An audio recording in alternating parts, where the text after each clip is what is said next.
New audiobooks on our channel for free every week. Subscribe and click on the bell so you don't miss it. Tony Robbins. A book about self-control.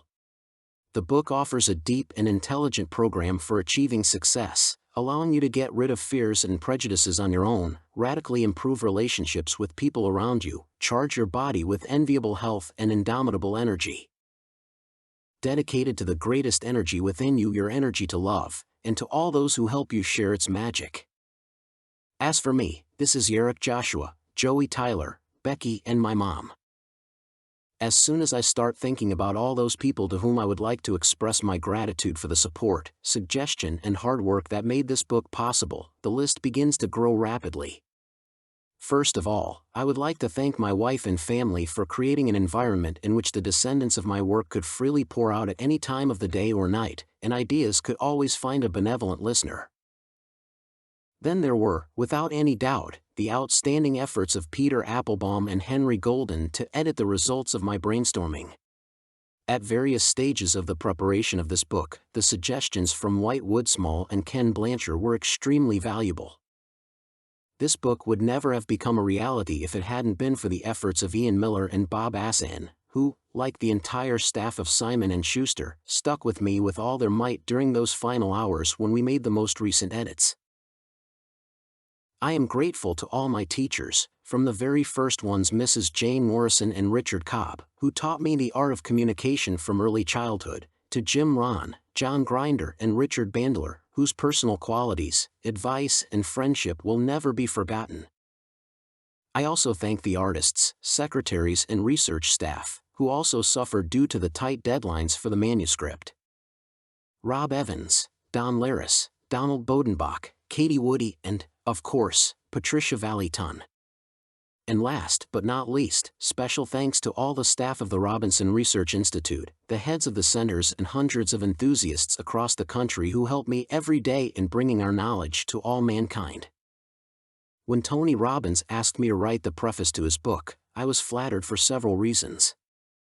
First of all, I think Tony is an extraordinary young man. Our first meeting took place in January of 1985. When I came to Palm Springs to play golf at the Bob Hope Desert Classic Tournament. Shortly before that, I spent a few happy hours in the company of golfers on the Rancho Las Palmas Marriott, where everyone did nothing all day but brag about their wealth. On the way to the named dinner, my friend from Australia Keith Punch and I passed a poster about a Tony Robbins seminar, where everyone was promised that they would learn to walk on hot coals. Unleash the energy contained in you, the call read. I had already heard about Tony and my curiosity was aroused. Since Keith and I had a few drinks and didn't want to get involved in adventures, we decided that we wouldn't walk barefoot on fire, but we would go to the seminar.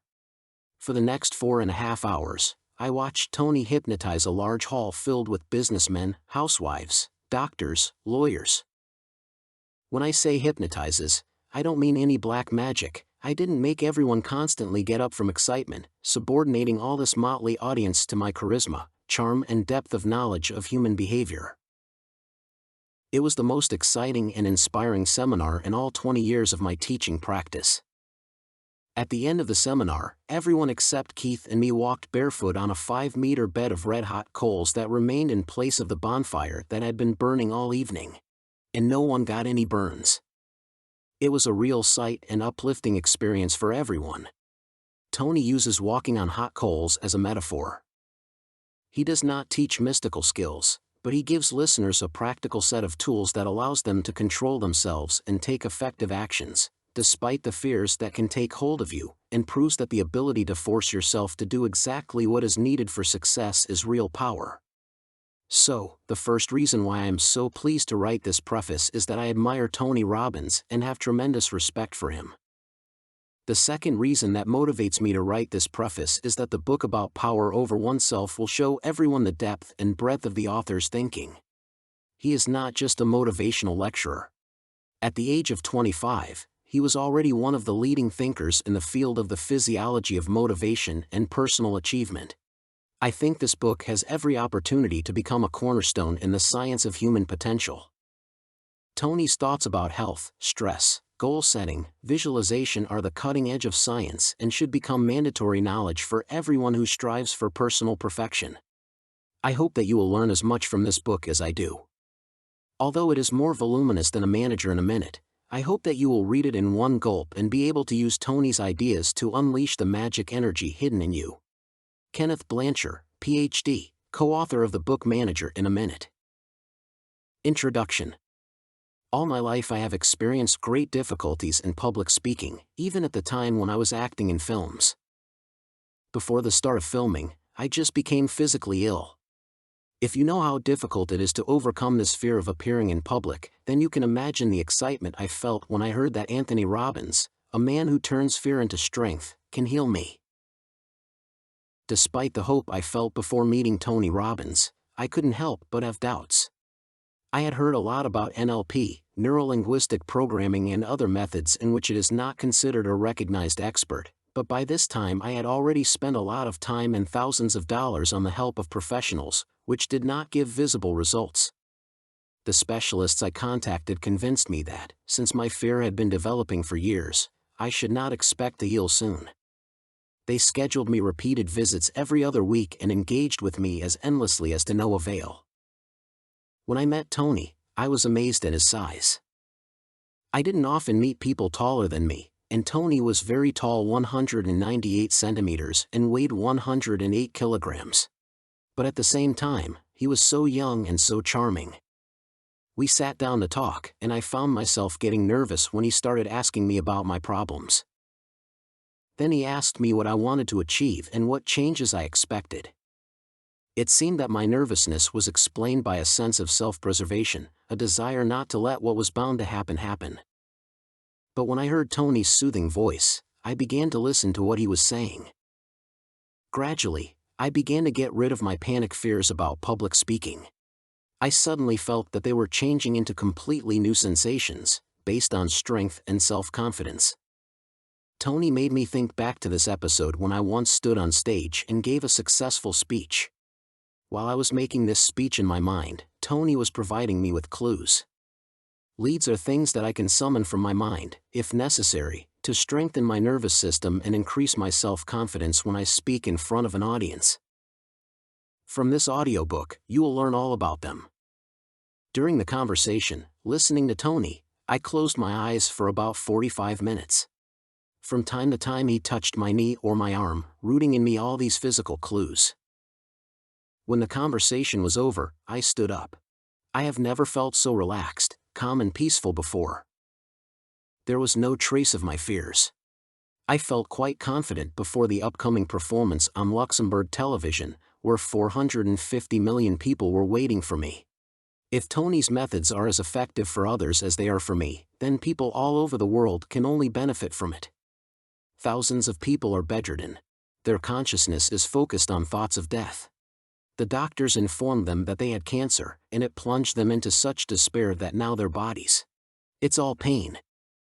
Now, after my eternal phobia was eliminated in just an hour, I am deeply convinced that Tony's methods should become available to everyone who suffers from any disease. Emotional, mental, or physical. They can get rid of fears, stresses, and anxieties. I think this is extremely important. This is something that cannot be postponed for a minute. Why should we be afraid of water, heights, speaking in front of people, snakes, bosses, failures, or death itself? I have become free, and this book will help you become the same. I am sure that the book about self-control is destined to become a bestseller, because it does much more than just killing fears. It teaches that a person can incorporate into any form of human behavior. Having mastered the information contained in this book, you will be able to control your mind and body, and this means your life. Sir Jason Winters, author of Killing Cancer. Don't forget to subscribe to the channel so as not to miss the new items. Success. Laugh often and willingly, win the respect of intelligent people and the affection of children, achieve a fair assessment from objective critics and withstand the betrayal of imaginary friends, appreciate the beautiful and find the best in people, devote yourself to a worthy cause.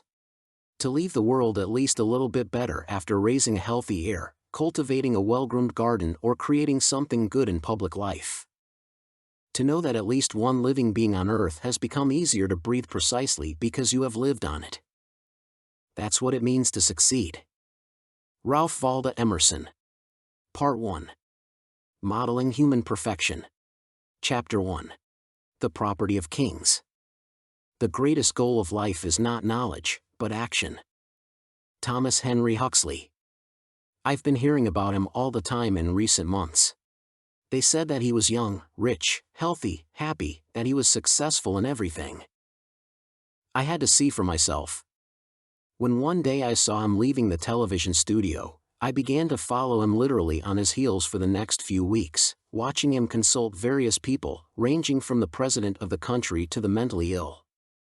I saw him arguing with nutritionists, conducting classes with officials, advising athletes, and teaching disabled children. Traveling with his wife all over the country and around the world, he looked incredibly happy and devotedly loving her. And when the wanderings were over, it was time to fly home to San Diego to spend a few days with family in a luxurious, castle-like villa on the Pacific coast.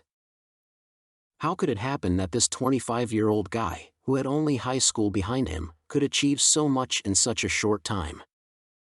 After all, this was the same guy who just 3 years ago lived in a bachelor apartment with an area of 37 square meters, where dishes had to be washed in the bathroom. How could he turn from the most unhappy person in the world, having 13 kilograms of excess weight, fragile relationships with others and gloomy prospects, into a purposeful, healthy, respected person with colossal connections and opportunities to achieve limitless success? It all seemed completely unbelievable. But what struck me the most was the realization that he was. It's me. His story is my own. Of course, I'm not saying that my life is an example to follow. Obviously, we all have very different dreams and ideas about what we want from life. In addition, it is absolutely clear to me that it is not at all who you know, not where you are going, and not what you own, the true measure of success in life. Success for them. It is a continuous striving for something more. Success. This is an opportunity for constant emotional, social, spiritual, psychological, intellectual, and financial growth, in which a person makes a positive contribution to the common cause. The road to success is constantly under construction. Success. This is a forward movement, not a final destination. The meaning of my narrative is simple. By applying to myself the principles that you will learn from this book, I was able not only to change my own attitude towards myself, but also to radically improve the results I achieved in life, and I was able to do all this in a thorough and easily measurable way. The purpose of this book. To share with you what allowed me to change my life so dramatically for the better. I sincerely hope that you will recognize the methods, technologies, strategy, skills, and philosophy that you will find in this book as inspiring for yourself as they have become for me. All the power of the miraculous transformations of our life into the greatest dream is waiting to languish inside us. Now is the time to give her a way out. When I remember the impetuosity with which I was able to turn my former dreams into reality, I feel an incredible sense of gratitude and sacred awe. However, I am not unique at all. The fact is that we live in an era when many people are able to make the most wonderful transformations literally in the morning, can achieve such achievements that previously seemed simply incredible. Take, for example, Steve Jobs. It was a boy in blue jeans, penniless, who caught fire with the idea of creating a home computer and founded Fortune 500 faster than anyone else in history. Take a look at Ted Turner. He took the media that had just appeared, cable television, and created an entire empire. Look at people making a career in the entertainment industry, such as Steven Spielberg or Bruce Springsteen, at businessmen like Lee Iacocca or Ross Perot. What do they have in common, other than amazing sustained success? The answer, of course, will be power. Power. Emotionally a very rich word. People react to it in different ways. For some, the word power has a negative connotation. Others are obsessed with the thirst for power. Some feel tainted by it, as if it's something contagious or suspicious. How much power do you need? How much power do you think is enough for you to develop? What does power really mean to you? I don't think of power as a means of conquering people.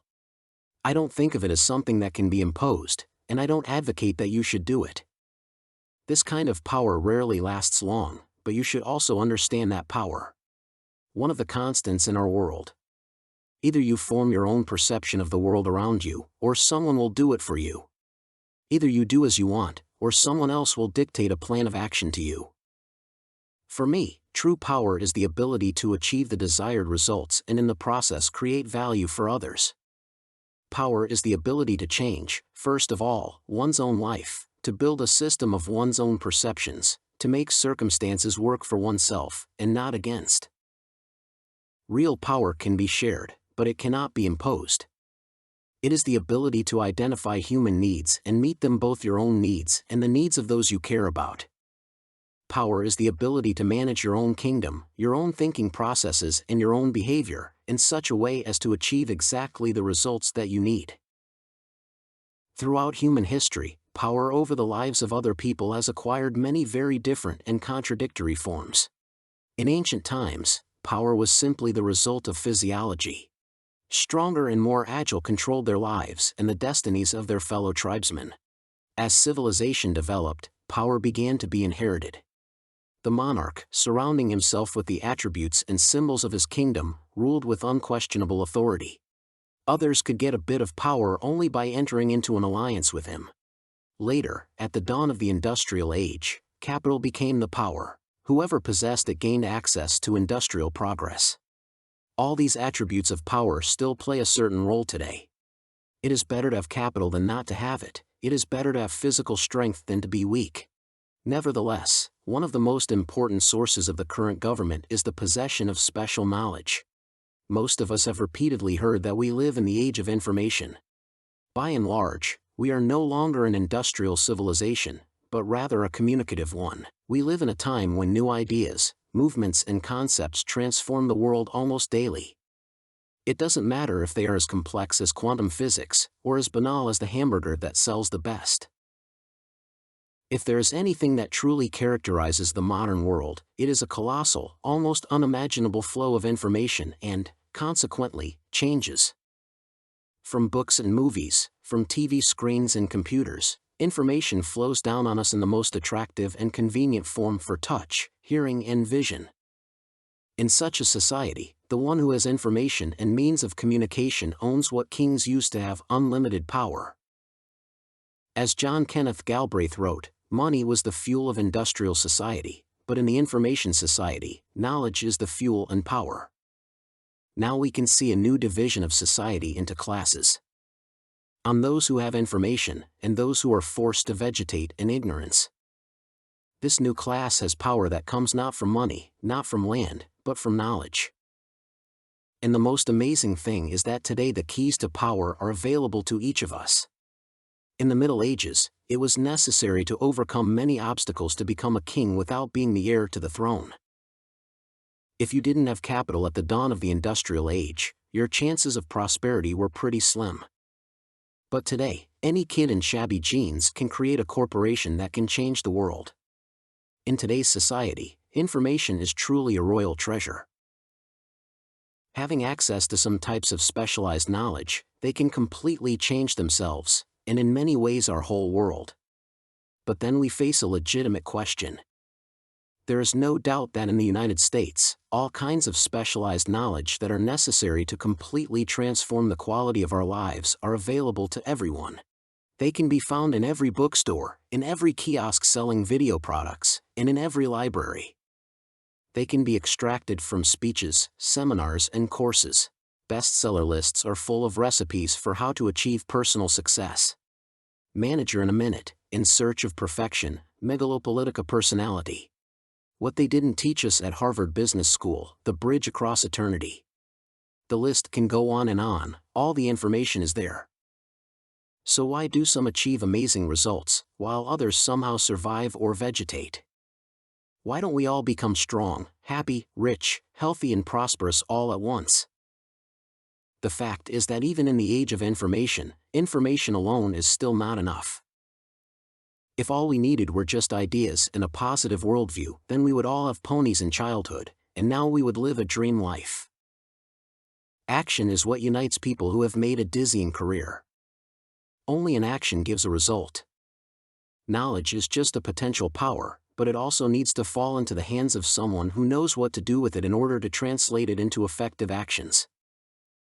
After all, the literal meaning of the word power is the ability to act. Everything we do in life is determined by how we communicate with ourselves. In the modern world, the quality of life depends on the quality of communication, that is, communication. What we imagine and how we talk to ourselves, how we move and how we use the muscles of the body and the muscles of the face to create a suitable expression, all this determines how successfully we use what we know. We often fall into the speculative trap of believing that extraordinarily successful people have some special gift. However, closer observation shows that the greatest gift that distinguishes successful people from ordinary people is their ability to force themselves to act. Moreover, this is a gift that each of us can easily develop in ourselves. After all, a lot of other people had the same knowledge that Steve Jobs had. Many others, besides Ted Turner, were able to realize that cable television has enormous economic potential. But it was Turner and Jobs who turned out to be capable of action and, by taking them, changed for many of us our perception of the world. We all carry out two types of communication, thanks to which we gain experience, according to which we build our future life. First, we have internal conversations with ourselves. This is everything that we imagine, say, and feel inside ourselves. Secondly, we communicate with the outside world by using words, intonations, facial expressions, poses and various physical actions. Every connection is an action. The cause that generates the effect, and any case of connection has one or another effect on ourselves and on others. Communication. This is power. Those who have learned to use it effectively can change their own perception of the world and how this world perceives it. Any behavior and any feelings have their roots in one or another type of communication. Those who influence the thoughts, feelings and actions of most of us know well how to use this powerful tool of power. Think about the people who changed the world: John F. Kennedy, Thomas Jefferson, Martin Luther King, Franklin Delano Roosevelt, Winston Churchill, Mahatma Gandhi. Do not forget about the dark pages in the history of mankind. Think also of Hitler. What all these people had in common was that they were masters of communication functions, the art of communication. They were able to present their ideas in the form of reality, whether it was the journey of people into space or the creation of a hate-soaked Third Reich, and convey this reality to others so convincingly that the masses began to think and act according to their scenario. Using their power of communication, they transformed the world. And isn't the same thing that distinguishes people like Spielberg, Springsteen, Yakoka, Fonda or Reagan from others? Aren't they masters of human communication or influence? Just as these people use a communication tool to control the masses, we may well use it to control ourselves. The level of communication skills that you demonstrate in your relationships with the outside world will determine your success in various fields: personal, emotional, social, and financial. But more importantly, the level of success that you will experience internally, happiness, joy, ecstasy, love, or whatever you can only wish for, is a direct result of how you communicate with yourself. The way you feel is not the result of what happens to you in life. This is the result of how you interpret everything that happens in your life. Studying the biographies of people who have achieved great success shows us again and again that the quality of life is determined not by what happens to us, but by how we relate to what happens to us. You decide how to feel and how to act, depending on how you prefer to perceive your own life. Nothing has any other meaning than that which we ourselves attach to it. Most of us automatically use a well-established mechanism for interpreting events, but we can take it in hand and manage the experience that we acquire in the course of learning about the world around us. This book is about how to take decisive, purposeful, and thoughtful actions in order to achieve stunning results. If I were asked to say in a nutshell what this book is about, I would say this: achieving results. Think about it. Isn't that what you're really interested in? Perhaps you want to change your views on yourself and the world around you. Perhaps you want to improve your communication skills, establish closer and more pleasant relationships with those you love, study better, improve your health, or earn more money. You can achieve all this and even more if you learn how to effectively use the information contained in this book. Before you can achieve new results, you must first realize that you are already getting certain results. Perhaps they are not exactly what you need. Most of us believe that thought processes and everything that happens in our brain is a phenomenon that cannot be controlled. In reality, any person is able to learn to control his mental activity and his behavior to an extent that he could not even imagine before. If you are in a depressed state, then you have produced and created in yourself what you consider to be a depressed state. If you are in a state of ecstasy, then this is also the result of your creativity. It is important to remember that such emotions as depression do not fall on us from the outside. You can't catch depression. You create it yourself, like any other result of your life, through specific mental and physical actions. In order to get depressed, you have to look at your life from a certain angle. You have to say absolutely certain things to yourself in a certain tone and intonation of the inner voice. You need to put on a certain posture and even breathe in a certain way.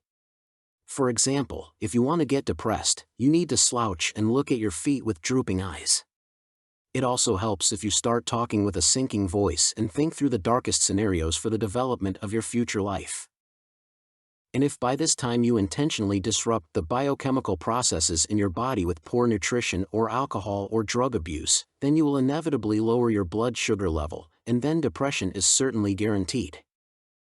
The thesis that I want to prove is that in order to fall into depression, it is necessary to make certain efforts. This is hard work that requires certain actions. Unfortunately, some people fall into such a state so often that it is no longer difficult for them. At the same time, they often associate this model of internal communication with all kinds of external events. Some get so many secondary benefits from life. The attention of others, sympathy, love, and so on, which begins to perceive such a style of communication as a completely natural way of life. Others get along with him so much that he gets used to it and feels quite comfortable. They are already beginning to be identified with this way of life. However, we are able to change the nature of our mental and physical actions and immediately change our feelings and behaviors. You can bring yourself into a state of ecstasy if you consider situations from a different angle, contributing to the creation of this emotion. To do this, you need to imagine such things that cause you to have this feeling. You have to change the intonation and content of the internal dialogue that you are having with yourself. Then you need to take the appropriate pose, put yourself into a certain rhythm of breathing, and, please, you will begin to experience ecstasy. If you want to experience compassion, you just need to change the nature of your mental and physical actions to the one that is required in a state of compassion. What has been said is true for love and for any other feeling. The process of creating the necessary emotional states in oneself can be considered as an analog of the work of a film director. To get the desired effect, he manipulates what the viewer sees and hears. If he wants to scare us, he can increase the volume of the sound or throw a number of special effects on the screen at the right moment. If he wants to excite us, then in this way he will combine music, light, and everything that happens on the screen to evoke this feeling. From the same scene, a talented director can make both a comedy and a tragedy, depending on what his screen plan is. You can do the same on the screen of your consciousness. With the same skill and effect, you can organize your mental activity, which is the basis of any physical actions. You can add brightness and sound to positive scenes playing out in your imagination, or you can mute the sound and darken those pictures that you don't like. You can direct your consciousness with no less talent than Spielberg or Scorsese. What I will say next is probably hard to believe. Obviously, you will distrust the fact that by looking at a person, you can instantly determine what he is thinking, or that by an effort of will you can gather all your powerful intellectual and physical forces into a fist. But if you had said just 100 years ago that a man would fly to the moon, you would have been considered crazy or a lunatic. Where do you think this word itself came from? If you said you could get from New York to Los Angeles in 5 hours, you would be declared a mad dreamer. Nevertheless, it only took mastering some technologies and applying the laws of aerodynamics to make this possible. And today one aerospace company is working on creating such a space plane, which, as they claim, in 10 years will deliver people from New York to California in 12 minutes. You will learn something similar from this book. The laws of optimal active technologies will give you access to resources that you didn't even know existed.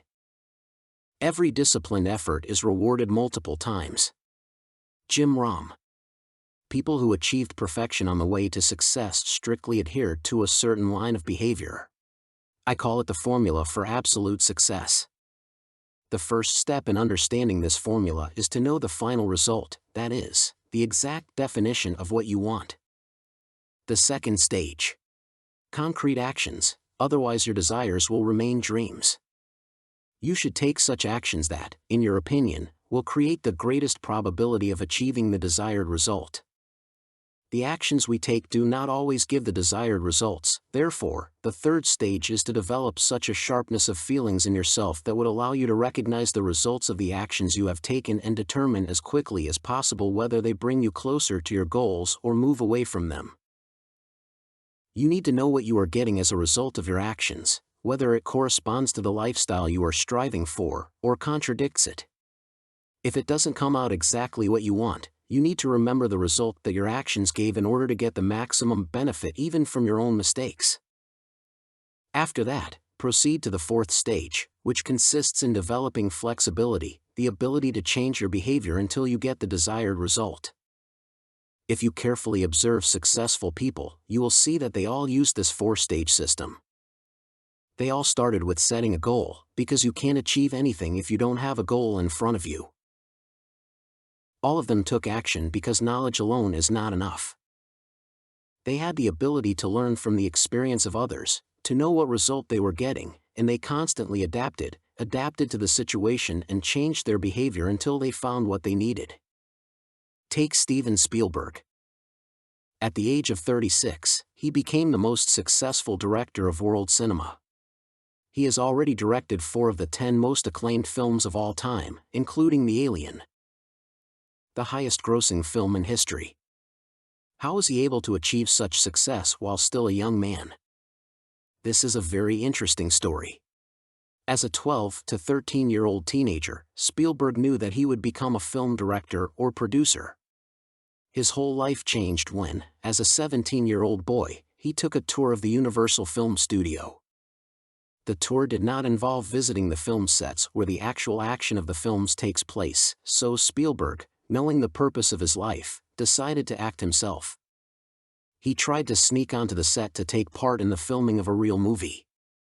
The attempt ended with a meeting with the editor-in-chief of the Universal Film Studio, with whom the young man talked for an hour and who showed interest in Spielberg's ideas on how to make a film. For most people, the whole story would have ended there. However, Spielberg was different from most people. Possessing inner strength and power over himself, knowing what he wanted, he drew the necessary conclusions from his first visit to the studio, changed his strategy. The next day, Spielberg put on a formal suit, took his father's briefcase, which contained only a sandwich and a couple of sweets, and proceeded to the studio building with the air as if he were part of this high society. Steve began to pace back and forth past the guard at the studio gate.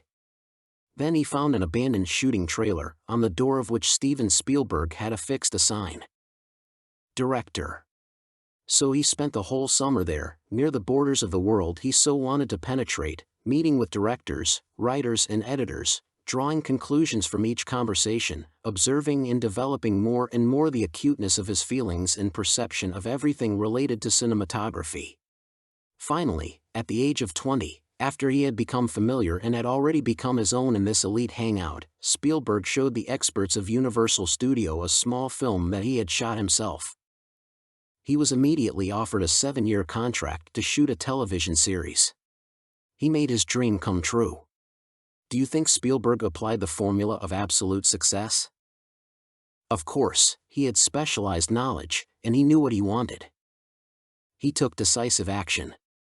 He had a sharpness of feeling that allowed him to understand what result he was getting, whether this activity was bringing him closer to his goal or, conversely, moving away from it. And he had the flexibility to change his behavior to get the desired result. Almost every successful person I've ever known has acted the same way. The one who succeeds constantly changes his behavior and shows flexibility until he reaches the desired result. Take for example Barbara Black, Dean and Faculty of Law at Columbia University, who once set herself the task of becoming dean. A young woman invaded an area that has always been considered purely male and received a law degree from this university. Then she postponed this goal of her life for a while for another goal: creating a family. 9 years later, she decided it was time to return to the first goal in her career, for which she graduated from graduate school at Yale University, developing the qualities of a teacher, researcher, and writer that led her to the job she always wanted to do. She expanded her value system, changed approaches, and combined the two goals of her life.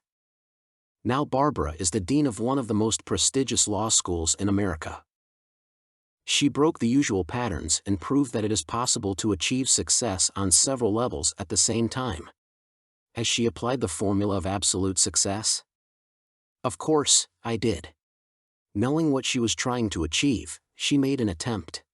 If it didn't work, she continued to change approaches, behavior, and tactics until she found a way to bring her life into balance. Barbara is not only the head of the most prestigious educational institution, she is a happy mother and wife. And here's another example for you. Have you ever eaten fried chicken in Kentucky Fried Chicken eateries? Do you want to know how Colonel Sanders created an empire that made him a millionaire and radically changed the food system of the entire nation? But at the beginning of his career, he was just a retired military man with an original recipe for cooking chicken fried in breadcrumbs. That's it. No organization, no structure, nothing. He bought a small restaurant, which was sure to go bankrupt soon, since it was located away from the main highway. After receiving his first pension, Sanders decided to check if it was possible to earn some money by selling his chicken recipe. At first, he wanted to offer his recipe to restaurant owners and receive a percentage of the sale. Of course, it was not the best idea how to start your own business. And, as subsequent events showed, it was not she who brought the Colonel to the level of stellar heights. He traveled all over the country, sleeping in the car and trying to find someone who could support him. Sanders continued to work on his idea, developing and transforming it, and knocked on all doors. He received 1,009 refusals. But suddenly a miracle happened. Someone told him yes. So the Colonel started his business. How many of us have our own cherished recipe for some dish? Who among us has the same perseverance and energy as this elderly man in a white suit? Colonel Sanders made his fortune because he had the ability to take purposeful action. He had enough power over himself to get the result he wanted to achieve the most. He had the fortitude to listen to the words no 1,000 times. And, nevertheless, he continued to communicate with himself in the sense that he needed to knock on the next door, and that it was behind it that the person who would eventually say yes was. The entire content of this book is more or less aimed at providing your brain with the most effective signals that can push you to successful actions. Almost every week I conduct a 4-day seminar called The Revolution of the Mind. At this seminar, we teach people almost everything, starting with how to use your brain most effectively and ending with how to eat, breathe, and train your body to achieve maximum personal energy. The first lesson of this seminar is called Turning Fear into Energy. His task: teach people to act courageously, not stopping because of fear. At the end of the seminar, participants are given the opportunity to walk barefoot over hot coals. A 3 to 4 meter path is laid out of burning coals. In the most advanced groups, I met people who could walk a distance of up to 12 meters on coals. Walking on coals turns into such an exciting activity that sometimes it seems to me that listeners forget about the very idea of the seminar. The point, of course, is not in walking on fire itself. I believe that it is still difficult to extract economic or social benefits from walking around the campfire. Nevertheless, this is a good experience in strengthening personal power and a great demonstration of the opportunities that open up to a person who has managed to go beyond his traditional ideas. People have been practicing walking on coals for many millennia. In some countries, this is a religious procedure to test the strength of faith. When I organize a walk on hot coals for my listeners, it is not a test of their religiosity, but simply of faith. This shows them in the most obvious way that they can change, they can grow, expand their capabilities and do things that they could hardly have dared before, that their fears and limitations. The fruits of his own imagination. The only difference between those who are able to walk on fire and those who do not dare yet is the ability of the former to conduct a dialogue with themselves in such a way as to tune in to perform actions, despite all past fears programming what may happen to them at the same time. The lesson is that people can do almost anything if they are able to discover resources in themselves and gain faith that they are capable of effective actions. All this leads to a simple but inevitable conclusion: success is never accidental. The difference between people who achieve positive results and those who lose all the time is not just a random drop of the dice. There are stable, logically connected behaviors, concrete paths to perfection that are within reach for all of us. We can all unleash the tremendous forces that are dormant in us. We just need to learn how to include the mind and body in the most powerful and effective way. Have you ever wondered what Spielberg and Springsteen have in common?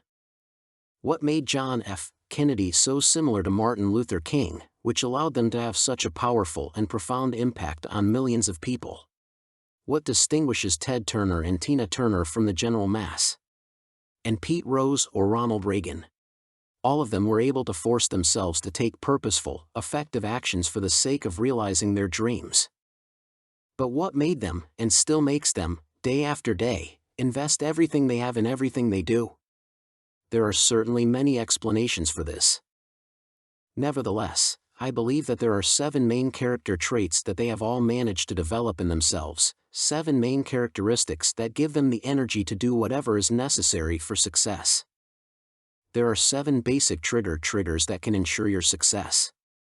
The number 1 property is passion.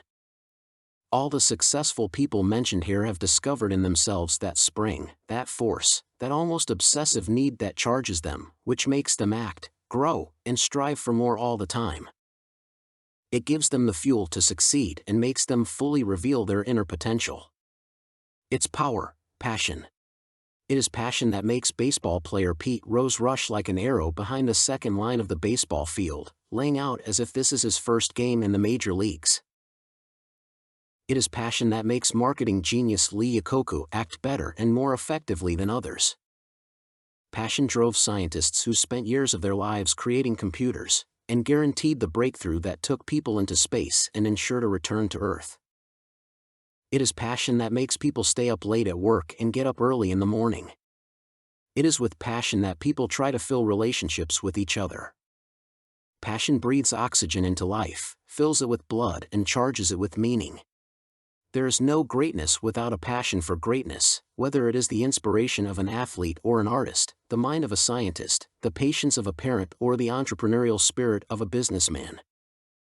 In the 11th chapter, we will show you how you can, by setting goals, release this inner energy for good deeds. The number 2 property is faith. Any religious book written on this planet tells about the power of faith and its role in the history of mankind. People who have achieved tremendous success differ markedly in terms of faith from their less fortunate compatriots. Our belief in who we are and what we are capable of determines exactly who we will become. If we believe in magic, we will live a fabulous life. If we believe that our life is squeezed into the narrow framework of everyday life, then one day we will find that the framework has become real. What we believe in as reality becomes reality. Believing in the possibility gives us this opportunity. This audiobook will provide you with a methodology for changing your beliefs in such a way that they serve as a support for you in achieving your most cherished goals. Many are passionate enough, but due to limited faith in their abilities, they will never be deprived of such actions that can turn their dream into reality. Successful people, on the contrary, not only firmly know what they want, but also believe that they are able to achieve it. What our beliefs are and how to use them will be discussed in the 4th and 5th chapters. The passion of faith provides fuel and ensures progress towards perfection. But this is not enough. If this were not the case, it would be enough to fill the rocket with fuel and launch it into the sky for good luck. In addition to energy, we also need a flight path, that is, an intellectual path of logical progress. In order to achieve the goal, we need a certain strategy. Properties number 3. Strategy. Strategy is a way of organizing resources. When Steven Spielberg decided to become a director, he set a course for himself that was supposed to lead him into the cherished world. He has determined for himself what he wants to learn, who he needs to meet, and what he needs to do. He had passion, he had faith, but he also had a developed strategy that forced these two huge forces to work at their maximum potential. Ronald Reagan developed a certain strategy, which he constantly used to achieve the desired results. Every major entrepreneur, politician, head of family or employer knows perfectly well that it is not enough to have the necessary resources to achieve success. You still need to be able to use them optimally. Strategy. It is the ability to recognize that even the brightest talents and the most passionate ambitions must find the right route. You can enter the house by breaking down the door, or you can look for the key and open it. We will get acquainted with the strategies that lead to perfection in the 7th and 8th chapters. Properties number 4. Understanding values. When we think about what made America a great power, we remember such concepts as patriotism and pride, tolerance and love of freedom. That is, what is the main thing? Those values, those ethical, moral and practical foundations that we consider to be the most important for ourselves. Values represent a certain belief system that allows us to judge what we are doing right in life and what is not. This is what it's worth living for. Many people do not have a clear idea of what is most important to them. Often they do things that they later regret for a long time, for the simple reason that they do not know if they did the right thing. When we get acquainted with the destinies of great people, we notice that, as a rule, these are people with a clear and precise understanding of what really makes sense in life. Think of Ronald Reagan, Johnny Kennedy, Martin Luther King, Johnny Wayne, Jane Fonda. Each of them had their own vision of the world. But what they had in common was a fundamental moral foundation, a clear idea of who they were, what they were doing and why. Understanding universal values is one of the most inspiring factors in achieving perfection. We will pay special attention to this topic in the 18th chapter. As you have probably already noticed, all these properties feed each other and interact with each other. Doesn't faith affect passion? Of course it does. The more we believe that we can achieve something, the more we are willing to invest in achieving it. Is faith alone enough to achieve perfection? This is usually a good start, but if you are sure that you want to see the sunrise, but at the same time run to the west, then it will be quite difficult for you to fulfill your desire. And do our moral values influence success strategies? I don't advise arguing. If the strategy you have adopted for success forces you to do something that contradicts your inner beliefs about what is good and what is bad, then even the most brilliant strategy will not work. This is very clearly seen in the examples of those people who began to succeed only after they themselves stopped sabotaging their own actions. The problem is that there is an internal conflict between the system of personal values and the strategy of achieving success. Similarly, all 4 concepts that we discussed above are inseparable from the 5th. Properties number 5, energy. Energy can represent the sparkling and joyful obsession of Bruce Springsteen or Tina Turner. It can result in the entrepreneurial dynamism of Donald Trump or Steve Jobs. It could be the life force of Ronald Reagan or Katharine Hepburn. It is almost impossible, walking in a ramshackle and unhurriedly, to get to perfection. Successful people take up the circumstances with their sleeves rolled up and sculpt what they need. They live as if every day a lot of opportunities fall on them, and the only thing they always lack. It's time. There are many people in the world who passionately believe in something. They have a strategy and a formed value system, but they physically lack the vitality to take the actions they know so well about. Great success is inseparable from physical, intellectual, and spiritual energy, which gives us the opportunity to survive the maximum of what we have. In the 9th and 10th chapters, we will get acquainted with the means that can instantly increase your physical stamina. Properties number 6: Bond energy. Almost all successful people share an extraordinary ability to establish connections with others, the ability to cooperate with people of different beliefs and different educational levels. Surely there may be a mad genius who will invent something that will turn the world around. But if this genius spends all his time in proud solitude, then even he, having managed to succeed on one level, will be defeated on many others. The successes of all great people, remember the plans of the Kennedys, Kings, Reagans, Gandhi, were based on the ability to create connections that united them with millions of followers and allies. The greatest achievements are not played out on stage in front of the whole world. They have to come out of the depths of your own heart. Each of us needs strong, long-lasting living connections with others. Without it, any success and any perfection, just an empty sound. We will talk about such connections in more detail in the 13th chapter. And finally, the key property is what we have already talked about before. Properties number 7: Communication skills. This is, in fact, what this whole book is about. The ways of communicating with others and with ourselves completely determine the quality of our life. People who have succeeded in life have learned to meet any challenge that fate throws at them in such a way as to extract useful experience from it and use it further for the successful transformation of reality.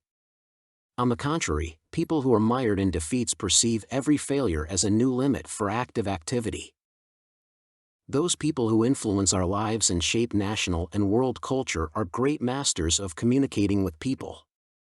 Communication skills. This is what makes a person a great parent, a famous artist, a major politician, or a great teacher. Almost every chapter of this audiobook is somehow connected with communication, with the ability to build bridges, pave new paths, and express your new vision of the world. The first part of this audiobook will teach you how to take control of yourself and exploit your brain and body more effectively than before.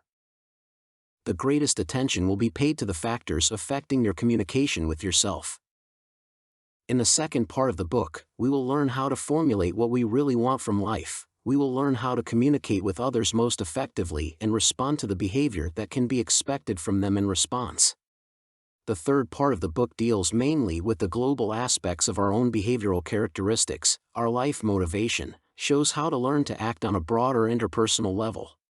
In other words, how to use the acquired skills and become a real leader. When I wrote this book, my initial goal was to prepare a textbook for the development of human personality. A book filled with the best and latest technologies of this complex process. I wanted to equip you with the skills and strategies that would allow you to change everything you want to change.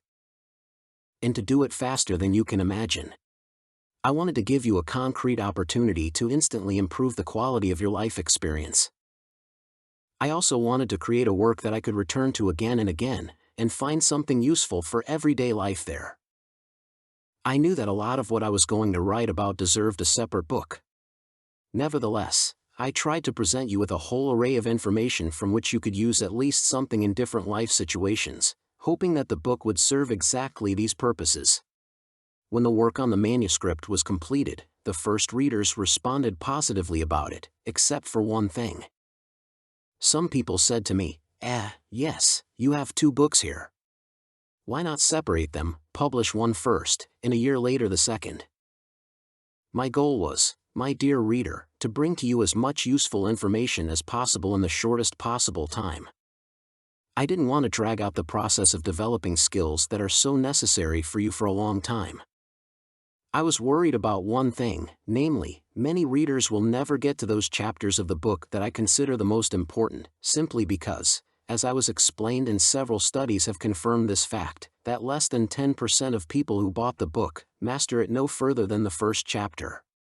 At first I couldn't believe this statistic. Then I remembered that only 3% of the population can be considered financially independent, less than 10% admit that they have a goal in life. Only 35% of American women and even fewer men feel in good physical shape, and in many states every second marriage ends in divorce. Only a tiny percentage of respondents believe that their dream has come true. Why? Yes, because such a life requires effort. It requires constant action. Bunker Hunt, a Texas oil billionaire, was once asked if he could give advice on how to succeed. He replied that the secret of success is simple. First, you decide what you want after all. And secondly, you decide that you are willing to pay the right price for this to happen, and you pay that price. If you don't take the last step, you will never have what you want. I call those people who know what they want and are willing to pay the price for it, the few who do, as opposed to the many who talk. I dare to hope that you enjoyed the material presented so that you listened to it to the end and found it possible to share it with your friends. In this chapter, I have tried to emphasize the importance of effective action. However, there are many ways to act. Most of them rely heavily on trial and error. Many people who have achieved significant success have defined and redefined their goals thousands of times before finally achieving what they wanted. The trial and error method is good for everyone, except for one small thing: it consumes a huge amount of such a resource, which we will never have in excess of time. What if there is a way to speed up the learning process? What if I can show you how you can easily and accurately learn the lessons that have already been passed by people who have achieved perfection? What if you can master in a matter of minutes what others took years to do? The way to achieve this is called modeling, that is, the ability to accurately reproduce the level achieved by others. What did they do that set them apart from the mass of others who only dream of success? Let's try to open it. Chapter 2: The Difference That Makes Up the Difference. Life has a curious property: if you refuse to accept everything but the best, then it is the best that will come to you. William Somerset Maugham. He was speeding along the highway at a speed of over 100 kilometers per hour when it all happened. Something on the side of the road distracted his attention for a moment, and when he turned his gaze back to the highway, he no longer had a moment to react. It was too late. The huge truck in front suddenly braked. Trying to escape, he put the bike on its side, letting it slide. He skidded under a truck. The gas tank plug in the motorcycle vomited, and then the worst thing happened. Fuel gushed out of the tank and ignited. Consciousness returned to him in the hospital bed. He lay panting from unbearable pain, unable to move and afraid to breathe. His body was 3/4 covered with terrible third-degree burns. However, he decided not to give up. He managed to come back to life, resumed his business activities, as if specifically to survive another tragedy. The plane in which he was flying crashed to the ground, and he remained paralyzed from the waist down for the rest of his life. There comes a time in every person's life when fate challenges, when all the resources of the body are seriously tested. The time when it seems that life is unfair to us. The time when our faith, our values, our perseverance, our steadfastness, our sympathy is subjected to the most serious test at the limit of human capabilities and beyond these limits. Some people use such trials of fate in order to become stronger and better. Others, on the contrary, allow these trials to break themselves. Have you ever wondered what is the essence of different attitudes of different people to the challenge of fate? I've been thinking about it, and I've always admired the way life's ordeal makes people act. All my life, as far as I remember, I was interested in the question, how do such people stand out from the general mass? What makes a person a leader, a successful person? Why is the world arranged in such a way that many in it live a happy and joyful life, although it seems that all the misfortunes that one can think of fall on them, while others, who seemingly have everything, vegetate in despair, anger, and depression? Let me tell you the story of another person, after which we will try to discern the difference between these two destinies. This man's life was much brighter. He was fabulously rich and extraordinarily talented. At 22, he was already the youngest member of Chicago's famous Second City Corpses. Almost instantly, he becomes a recognized star of show business. Soon after, his theatrical hit began to enjoy great success in New York. In the 70s, he gained huge popularity on television, began acting in films and soon became one of the biggest movie stars. Having taken up music, he achieves almost instant success there. He has dozens of brilliant friends, a happy marriage, rich houses in New York and on the island of Martha's Vineyard. It would seem that he has everything you can dream of. Which of these two people would you like to be?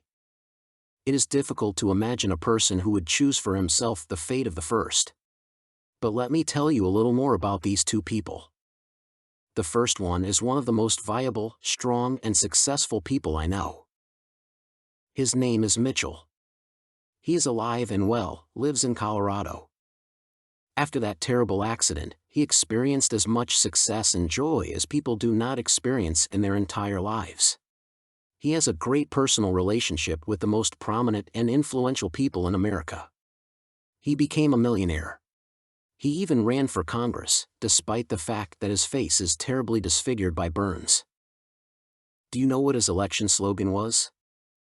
And take me to Congress, and I won't just be a pretty face there. He has a happy marriage with a charming woman, and in 1986 he was elected to the post of Lieutenant Governor of the state of Colorado. You know the second person very well, and he certainly gave you a lot of pleasure and joy. His name was John Belushi. He was one of the most famous comedians of his time. Belushi has been able to live in countless lifetimes, but not his own. When he died at the age of 33 from what the investigator called acute narcotic poisoning with cocaine and heroin, few who knew him were surprised. This darling of fate, who had everything, became swollen from drugs, lost control over himself, prematurely aged man. Outwardly, it would seem, he had everything. Internally, he had long been completely destroyed and devastated. We have seen similar examples and meet them all the time. Have you ever heard of Pete Studwick?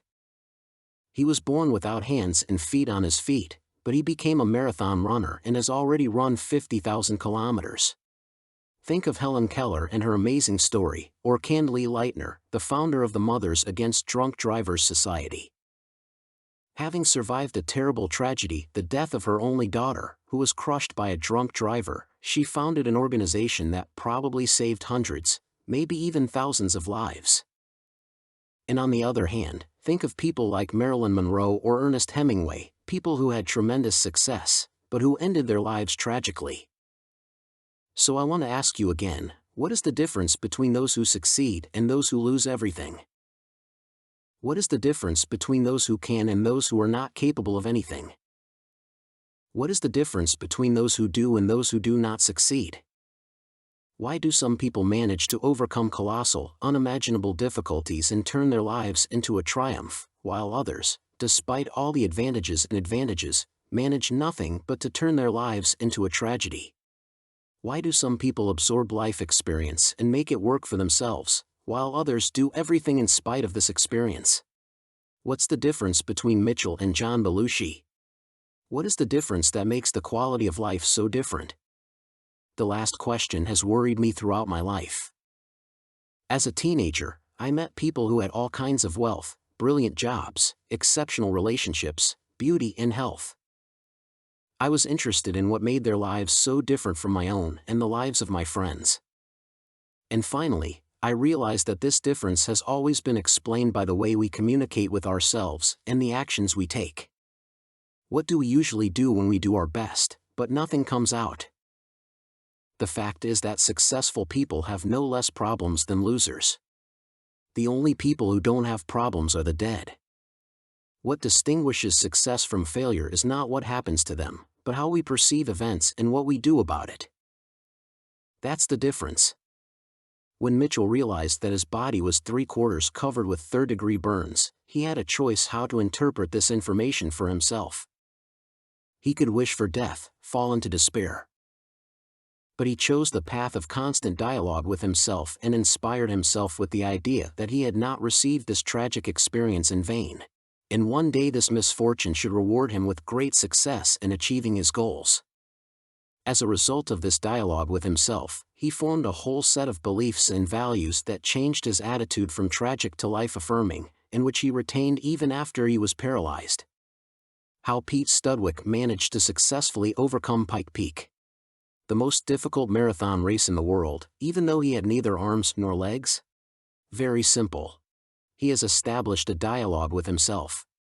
When his body sent him signals previously perceived as pain, as his own limitation, as exhaustion, he simply renamed them and continued to communicate with his nervous system in such a way that it gave him the strength to continue running.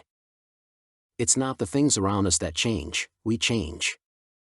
Henry David Thoreau. I have always been interested in how exactly people achieve high results.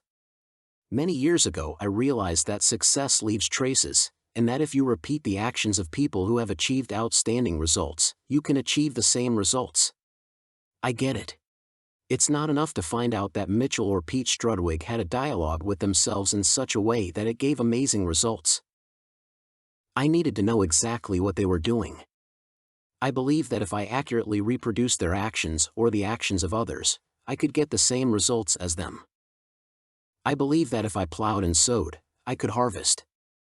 In other words, if there is someone who remains compassionate even when he himself is in the most difficult circumstances, I can study his behavior, how he looks at things, how he uses his body in these situations.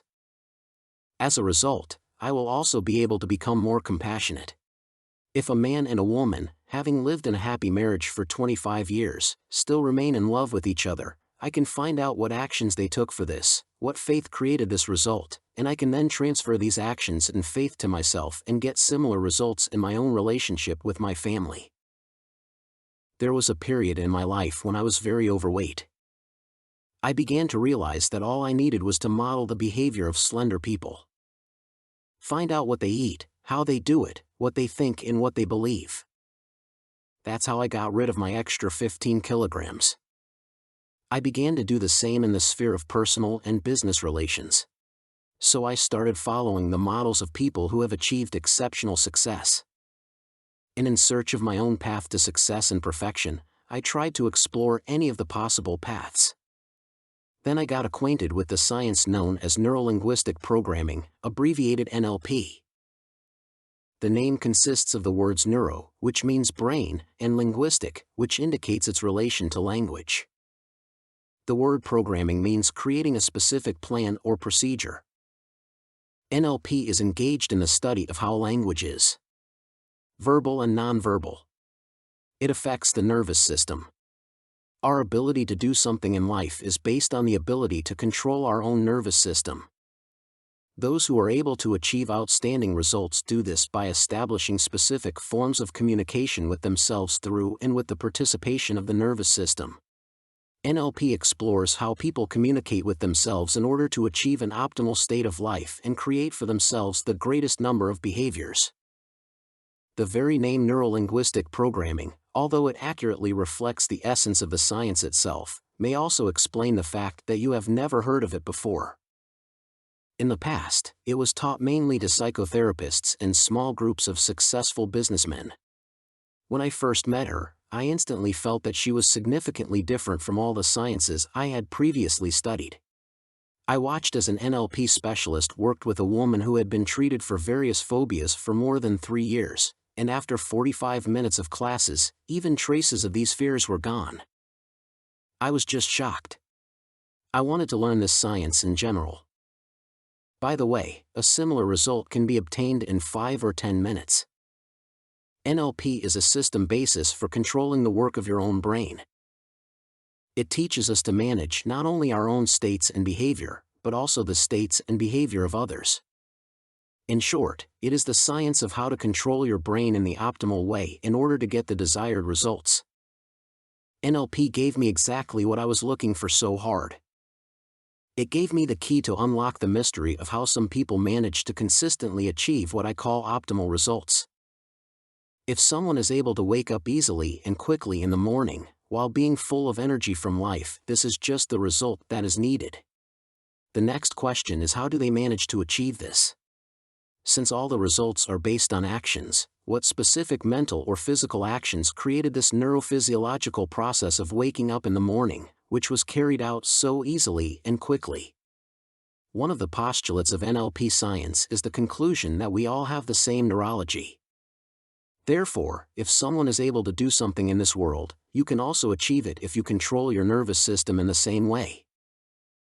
This process of detecting and accurately describing the specific mechanisms by which people achieve specific results is called modeling. I will repeat and once again the most important thing. What is possible for other people in this world is possible for you. It doesn't matter if you will be able to achieve the results that someone else has achieved. It's all about strategy, that is, how this person achieves his results. If someone has impeccable literacy, you can model their behavior in such a way that you will also become extremely literate. And it can take literally 4 to 5 minutes. You will learn this strategy in the 7th chapter. If someone you know gets along well with their child, you can achieve the same. If someone gets up easily and quickly in the morning, you can do it too. You just need to model how other people control their nervous system. Obviously, some activities are more complex than others, and it will take more time to model them. However, if you have enough desire and faith that will support you in your endeavor, almost any human activity can be simulated. In many cases, it may turn out that a person has spent years trying to find the most convenient ways to succeed in training his body or brain by trial and error. But you can, having taken up this case, simulate those actions that took him years, and get similar results much faster, literally in a matter of months, or in any case, spending much less time than it took the person whose results you want to repeat. NLP was founded by John Grinder, a linguist, one of the most outstanding specialists in the world, and Richard Bandler, a mathematician, therapist, and computer specialist. These people decided to combine their talents in the name of a unique task: the study and modeling of the behavior of people who have reached the most brilliant peaks in their field. They began to look for people who turned out to be the best in what everyone needs, in making changes. They studied the lives of successful businessmen, popular doctors, and other specialists in order to extract and filter out the lessons and behaviors that these people have discovered over the years of hard work and trials. Bandler and Grinder became widely known in the scientific world as the creators of behavioral active schemes, which they received in the process of modeling the activities of Dr. Milton Erickson, one of the greatest hypnotherapists in the world, Virginia Setter, an outstanding family therapist, and Gregory Bateson, an anthropologist. The researchers found, for example, how exactly the setter created such an atmosphere that there was no trace of the disease, while other doctors were powerless. They identified the behaviors that she used to get her results. Then they began to teach their students these models, and they subsequently applied them to achieve the same results, despite the fact that they did not have so many years of medical practice and experience.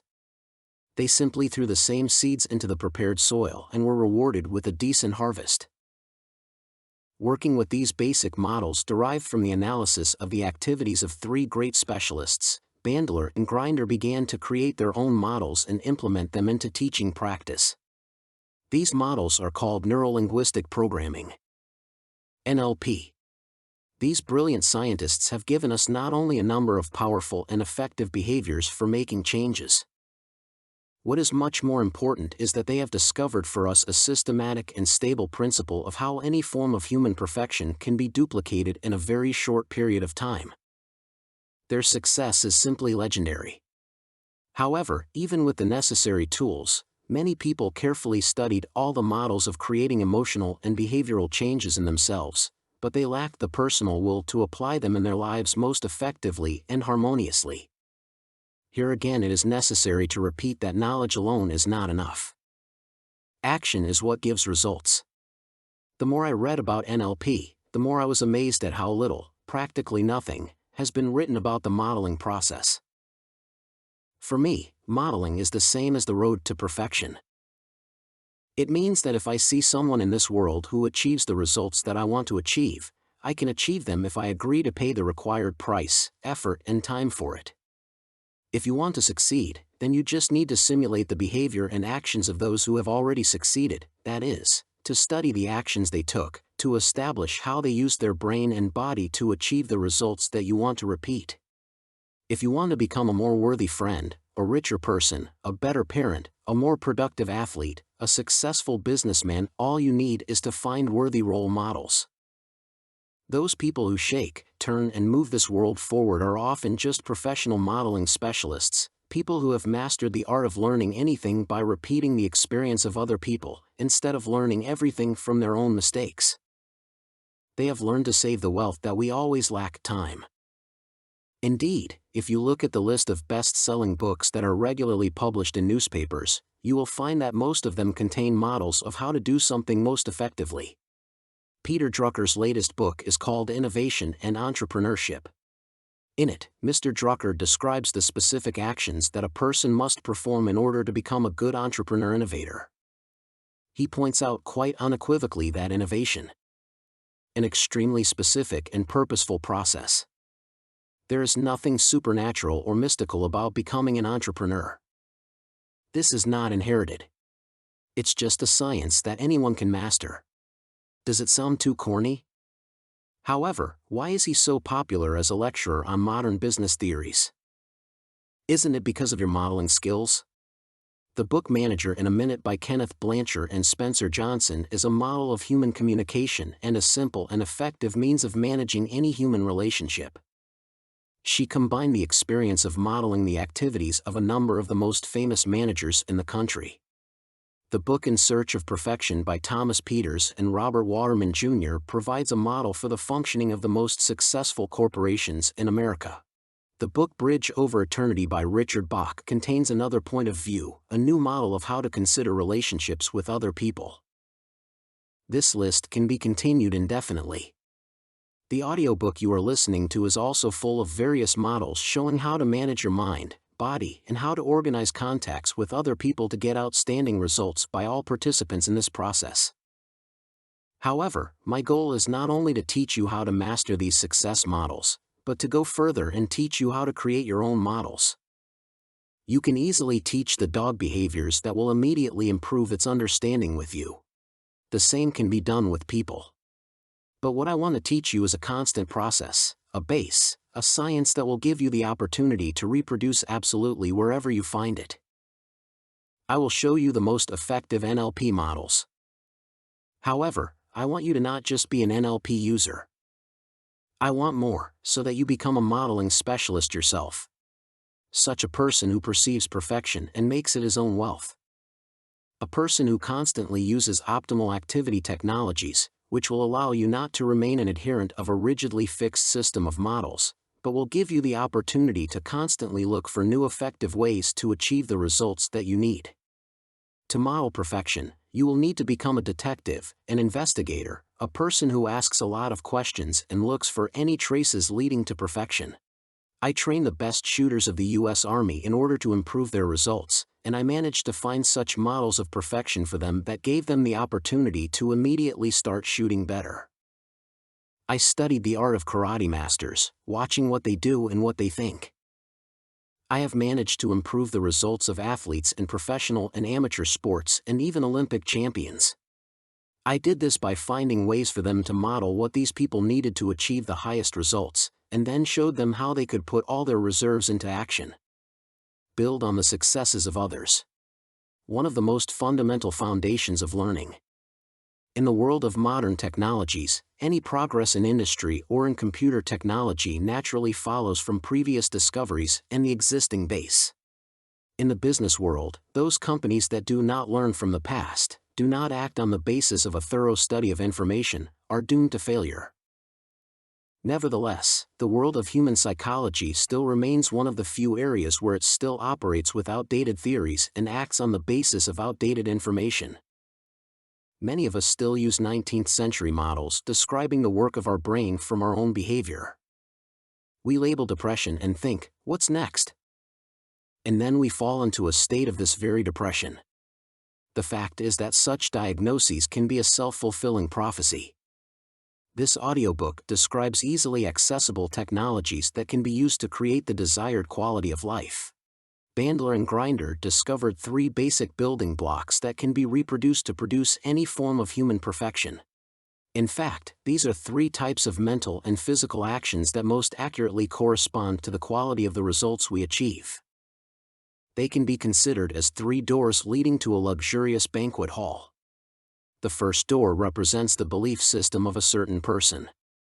What a person believes in, what he sees as possible or impossible, will largely determine what he is capable of or not capable of. There is an old saying that says, "Whether you believe in what you can do or not, you are always right." To some extent, this expression is true. If you do not believe in the ability to do something, you will send your nervous system constant messages that your abilities have a limit that does not allow you to achieve this or that result. If, on the other hand, you constantly send messages to your nervous system that you are capable of doing something, then it will send feedback signals to your brain, modeling the desired result, looking for opportunities and resources in the brain to do this. Therefore, if you can model another person's belief system, consider that you have taken the first step towards acting like him, in the hope of achieving the same results. We will look at the belief system in more detail in the 4th chapter. The second door that we have to open is the mental syntax of man. Mental syntax is the way people organize their thoughts. The syntax is similar to the coding system. There are only 7 digits in the phone number, but you need to dial them in the correct sequence to get through to the one you need. This is also true when you need to get through to the right section of your brain and your nervous system that will help you achieve the desired result most effectively. This is also true for any communication system. Very often people fail to agree with each other because they use a different code or a different mental syntax. Understand this system, and you will successfully pass through the second door leading to the modeling of the best human qualities. We will discuss this topic in the 7th chapter. The third door is physiology. The brain and the body are connected to each other extremely closely. How you use your own physiology, how you breathe and control your own body, posture, facial expression, character and quality of your movements, all this determines the state of your consciousness. Your physical condition will determine the range and quality of behavior that you are able to exhibit. We will discuss the issues of physiology in more detail in the 9th chapter. In fact, we do modeling all the time. How does a child learn to speak? How does a young athlete learn from his older comrades? How does an ambitious businessman build his company? Here is a simple example of business modeling for you. Many people have made a lot of money using one simple method, which I call lagging. We live in a civilization that is very monotonous, so there is a high probability that everything that works in one place will work in another. If someone has organized a successful business selling chocolate cookies in a Detroit supermarket, you can be sure that the same success will be achieved in a Dallas supermarket. If someone in Chicago guessed to dress people in suits with advertisements on them, you can guarantee that the same success awaits this event in Los Angeles or New York. Many people succeeded in business when they found something that worked successfully in one city, and did the same in other cities before the lag time expired. All that is necessary for this is to choose a proven system and reproduce it, preferably in an improved form. People who do this almost always succeed. The best modeling specialists in the world are Japanese. What is the basis of the brilliant success of the Japanese economy? Are there any bold novelties out there? Yes, sometimes. However, if you trace the entire history of the industrial boom of the last 2 decades, you will find that very little of what is produced in Japan is original developments. The Japanese simply perceived the ideas and products that appeared in other countries, ranging from cars to semiconductors, and through careful and scrupulous modeling achieved tremendous success, making numerous improvements along the way. The man who is considered by many to be one of the richest in the world is called Andon Muhammad Khashoggi. How did he achieve this? Very simple. He modeled the Rockefellers, Morgans and other billionaires, building a similar financial structure. He read everything he could about them, studied their belief system, and modeled their strategies. Why did Mitchell manage not just to survive, but to become a prosperous millionaire, having got out of a situation from which few people can get out? When he was in the hospital, friends often read to him about people who managed to overcome the most incredible difficulties. He had a model of possibilities, and it turned out to be stronger than the negative experience he had experienced. The difference between those who succeed and those who are always in need and misery is that the former are able to find resources and dispose of them, applying them to life. Using this modeling process, I immediately began to get positive results both for myself and for others. I continued to look for new patterns of thinking and action that also yielded positive results in a very short time. I have called all these models optimal activity technologies. These strategies are the essence of this book. However, I want to make a reservation right away. My task was not so much to provide you with the models that I describe here, as to give you the opportunity to develop your own models, your own strategies. John Grinder taught me never to believe anything completely, because if you believe in something, there will always be a situation where it won't work. NLP is a powerful tool, but it's just a mechanism that you can use to develop your own approaches, your own strategies from your own understanding. There is no universal strategy that would always work effectively. There is certainly nothing new in modeling. Any intelligent inventor has repeatedly modeled and has practiced the discoveries and finds of others in order to create something new on their basis. Every child models the world around him. The problem is that most of us are engaged in modeling at the level of trial and error, at an unfocused level. We take arbitrarily features and details from different people, while at the same time missing the main thing that is in them. We model something good in one place and something bad in another. We're trying to model someone we respect, but we don't really know how to do what he or she does. Preparing for a meeting with a favorable opportunity creates a feeling that we call luck. Tony Robbins. Consider this audiobook as a road to conscious modeling with greater accuracy, as a chance to consciously do what you do in your life. There are amazing resources and strategies around you. I encourage you to start thinking the way a modeling professional thinks, constantly being aware of patterns and behaviors that can produce excellent results. If someone has done something outstanding, the question should immediately arise in your mind: how did he achieve this? I hope you will continue to search for perfection in everything around you, constantly asking yourself the question, how did you manage to achieve this in order to get similar results where you want? The next step of our research will be to consider the factors that determine our reactions to changing circumstances of life. Let's continue studying. Dear listeners, write down what other books you would like to listen to in audio format.